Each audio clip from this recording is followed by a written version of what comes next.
Salut les permaculteurs et autres amis du potager, c'est Olivier de la chaîne Potager Sol Vivant. Aujourd'hui je vous propose une vidéo sur les poules qui sera complémentaire de ce que je vous ai fait il y a quelques mois.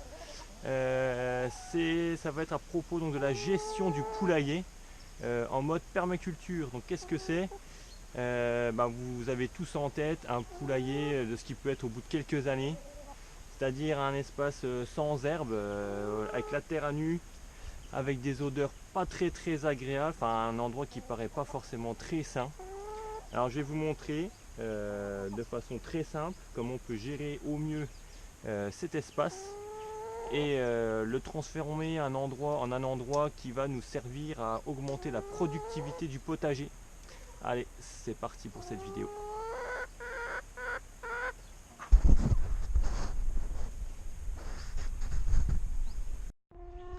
Alors ici on est dans la partie protégée du poulailler. Donc là c'est la zone juste devant vous où elle passe la nuit et où c'est totalement fermé.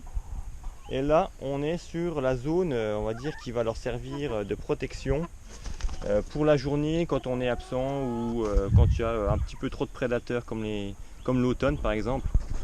Donc là comme tu peux le voir le sol est presque à même la terre, il reste encore un petit peu de paille parce que je viens de racler justement tout le fumier qu'il y avait dans cette zone là. Donc ça a représenté à peu près 6 mois dans cette zone qui fait 50 mètres carrés. Et donc ce fumier va aller rejoindre ensuite le potager. Et là on va remplacer la litière donc à nouveau par un autre paillage. Donc là c'était de la paille avant, là c'est du foin. Je prends un peu ce qui me tombe sous la main. Et donc là on va recouvrir toute la zone de façon à ce que cette zone là ne soit jamais avec la terre à nu, surtout pour la période de automne et d'hiver où ça va vraiment être humide. Les poules en marchant vont compacter cette terre et puis l'eau va mal s'infiltrer. C'est là qu'on va avoir des problèmes d'odeur et d'hygiène dans le poulailler. Donc là on va faire un bon matelas de foin qui va leur permettre de rester toujours dans un endroit presque sec. Et puis cette litière elle va me servir après au potager. Allez.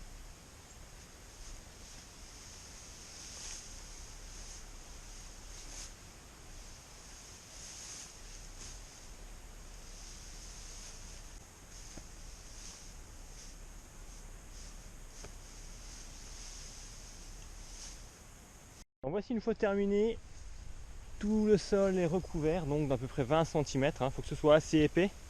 Sinon les poules dès qu'elles vont se remettre à gratter, elles vont arriver très facilement à la terre. Et puis le paillage va très vite disparaître. Donc il faut que ce soit relativement épais, 20 cm c'est bien. Donc si chez toi tu as un poulailler qui ne peut pas offrir trop d'espace, avec un espace comme ça clôturé, et 2 fois par an n'hésite pas à le recouvrir totalement.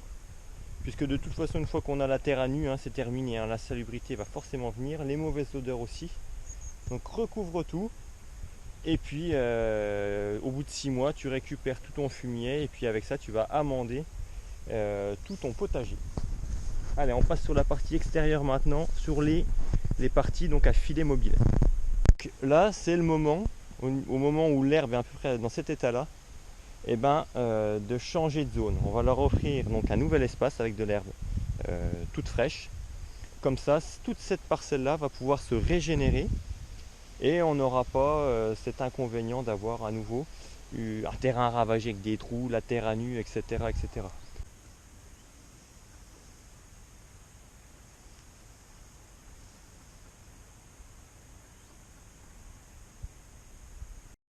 Donc voilà, le filet vient donc d'être déplacé dans cette zone où l'herbe est bien verte. Et donc là les poules vont pouvoir maintenant profiter de toute cette zone là. Donc je privilégie quand même cette zone là l'été. Comme vous l'avez vu, elle est beaucoup plus ombragée, il y a beaucoup plus d'arbres. Et il n'y a rien de pire que de laisser des poules en plein été, en plein soleil. Alors j'ai oublié de refermer la trappe, évidemment. Donc j'ai les petites poulettes qui se sont sauvées du mauvais côté. On va condamner celle-ci. Hop. Et comme ça, elles pourront plus passer. Maintenant, on va voir le rôle du poulailler. lorsqu'on l'imagine dans un système plus global. Donc les différents rôles, évidemment, ça va déjà être d'avoir pour la famille des œufs. Donc ça va déjà être en général la première motivation d'une famille ou d'une personne d'acquérir des poules. Donc on va dire que pour une famille de 4 personnes, 3 poules, ça suffit largement pour couvrir les besoins d'une famille. Deuxième rôle, tu l'auras vu, tu l'auras compris juste avant, ça va être de pouvoir fabriquer de façon très simple des fumiers qui vont enrichir mon jardin. Et enfin le dernier rôle, ça va être un rôle d'assainissement de mes fruitiers.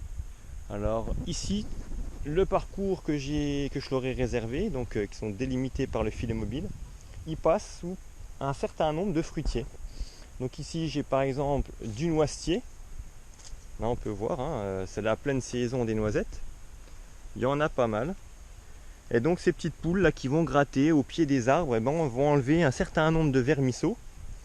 Et donc les fruits vont avoir en général, ils vont être un petit peu plus sains, sans asticots, etc. Ici on a 2 pommiers.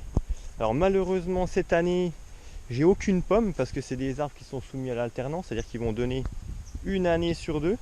Et là on est dans le creux de la vague, donc on aura vraiment de la grosse pomme l'année prochaine. Et là, ouais, une année sur 2, j'ai rien. Par contre, je laisse mes poules gratter ici, nettoyer mes pommiers. Comme ça, je risque d'avoir en général moins certainement de petits vers et autres petits insectes qui vont se nourrir de mes pommes. On va conclure cette vidéo avec Picorette. Donc comme tu l'auras vu, les poules c'est vraiment hyper intéressant en termes d'alimentation, d'autonomie alimentaire, bien au-delà des simples œufs qu'elles peuvent te procurer. Mais il va falloir bien réfléchir à l'agencement de ton poulailler pour que ça se transforme pas rapidement en vraie galère, qu'il n'y ait pas des nuisances de partout en termes d'odeur, en termes voilà, il faut qu'il n'y ait jamais le sol à nu dans ton poulailler, sinon ça va être le début de tes regrets d'avoir eu des poules. Donc voilà, ça n'a pas valeur de leçon générale, c'est un simple exemple de mon expérience, de ma pratique. Alors adapte ça chez toi en fonction de ton terrain, tes habitudes, etc. Et pour moi, je te dis à très bientôt dans une autre vidéo. Ciao ciao!